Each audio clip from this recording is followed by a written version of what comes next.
Well, what's going on, everybody? Welcome back to another mini episode from Ming called Movie Flash.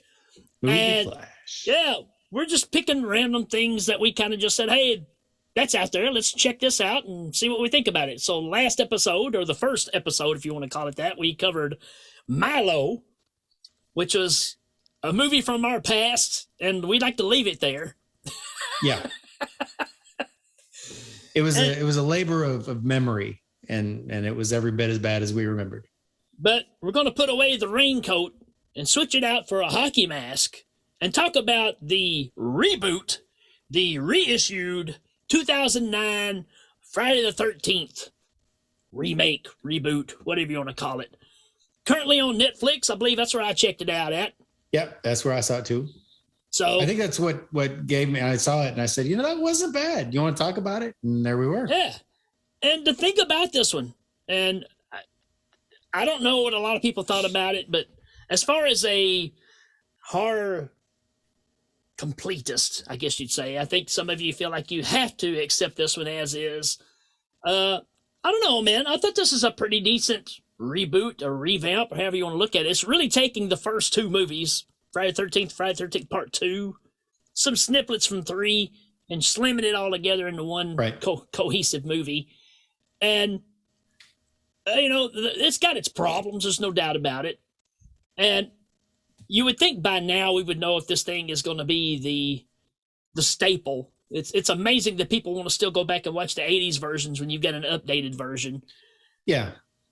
Created by Platinum Dunes. So this is the same group that did the remake of Texas Chainsaw that did so well. So, hey, why not? Let's tackle this one. We've got the rights to it, too.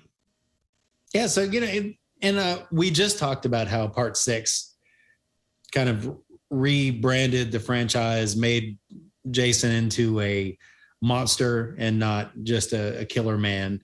And I think that, one of the things this did by rewinding before that happened was it enabled it to kind of be grounded in real life again. Yep.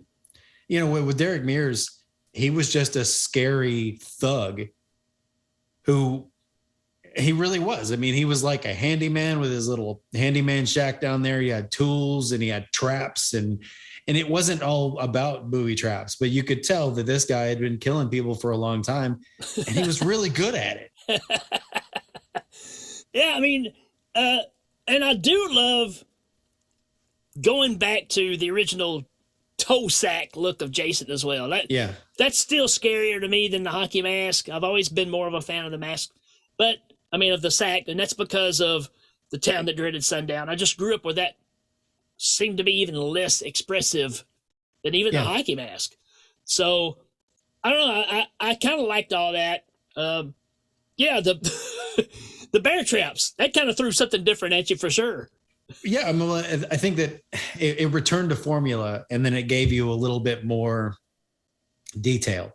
It wasn't just Jason as a guy, and he only appeared when it was time to kill somebody. There was a hole that he went down in, and he, set traps for things because he couldn't be everywhere at once. But at the same time, he's still a formidable opponent. You get one-on-one with him, and he's just going to twist you into knots and break your neck because he's a big, scary monster man. Right. And I just, I'm kind of a fan of the sack too. Speaking of which, the one death that kind of bothered me in the movie that I was like, I don't know that would really kill her is when he's got her hanging above the fire in the sack. Oh yeah. And she's burning, but then it like falls through and she just falls out and she's dead. Yeah, but it's still kind of like the image of it. Yeah, sure. Where she's got like the smoke coming out of her mouth and her face is still recognizable but scorched. It looks really horrific, but I agree. She might just be laying there like in a lot of pain. Right. Yeah. I thought that's the only thing I was kind of like, yeah. So we don't need to really discuss plot, but just, so it's a return to formula. There's some teens that go up there. They've heard about Crystal Lake. You get a little explanation of the movies from their talk around the campfire.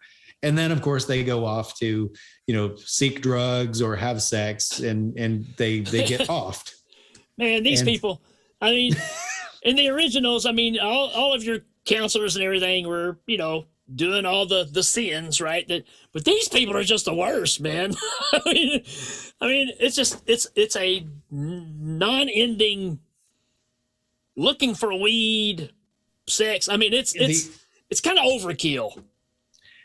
The sex scenes in this are very porn-esque. There's a lot of skin, but that was kind of good because it was a return to formula. It's like movies now, they feel the need to avoid the sex scene to the point where it's so implied.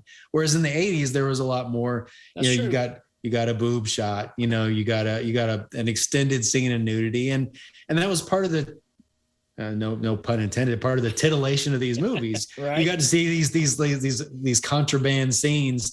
And then you also got the added gore of somebody, just mutilating them. So you had both the sex and the violence. And I'm glad that they didn't shy away from that in the reboot, where they where it's kind of the standard not to have quite so much. Yeah. It's about excess. And speaking of excess too, I love the fact of you get 5 kills before the credits even roll. True. I mean, it's setting up, the whole story that's coming. But still, it was a pretty clever way of setting this thing up. And all of a sudden, you got to realize, I forgot. Yeah, this is Friday the 13th. And so your credits come after your first batch of kids or grown-ups get killed. I thought that was pretty interesting. And we're not doing anything super creative here, but we do have a plot. You have the guy from Supernatural who's looking for his missing sister because she was in that initial group. And so you're able to tie that bloodbath into the further plot. And the sister that goes missing, and you think, well, she's dead, but she isn't. It's Amanda Rigetti. She was on The Mentalist. She was in Agents of S.H.I.E.L.D. It was good to see her doing stuff. Like, of course, it was 2009. She's done stuff since then, but I recognized her immediately, and I've always thought she's extremely attractive, and she's a damn good actress. I thought it was probably lucky for her, except they didn't make another one, so maybe not. Pretty much every character in this movie, though, they deserve to get killed. So they they did a good job of making you. Oh God, that one guy's so bad. You're just waiting for him to die. You're like, stop killing his friends and just kill him. Get that guy. There's one preppy, who's like, this is my lake house. No, don't touch the carpet. It's made of mohair. He's the worst. And what's sad is I rewatched it a second time, and somehow I still don't remember how he buys it. I remember he has a gun, and he loses the gun in the lake, and then he's like, "Gun, where are you?" And I'm like, "Why are you yelling at the gun for getting lost, you loser?" He flags down a tow truck. And that's right. Jason slams him on the back of that tow truck. It's got spikes sticking out. That's right. I do remember that, but I forgot it was him. I remember the kill. And the guy driving the truck's just like, I'm out of here. I wasn't going to stop in the first place, but I'm really on now. Batty. So, you got the people around Crystal Lake are all like, oh, your sister's missing? She's dead. Yeah. She's going home. It. They all know what's going on, kind of in a, look, there's a killer out there and we all live with him. We just leave him the hell alone. He don't bother us. We don't bother him. So I get you. And then you got the guy who has the case with the bong in it, because he's like their drug hookup. He's going to buy it. And then there's the black guy who, he's going to buy it. Although I really like the fact that, and he's the one that has stuck out with me, is that these guys kind of fight. Yeah. It isn't just now my head is seized, now my head is crushed. It's like they see him and they're like, what the hell's going on? This dude's 6'7", and they kind of look to run away and realize they can't. And so they start fighting. Yeah. And it makes the kills a little better, a little more believable. And with him, he takes the walk and puts it on his arm. He's got a knife from the kitchen, and he's like, I'm going after my friend. And you believe in him for a minute. And he even gets away, but then those hammer throwing bars.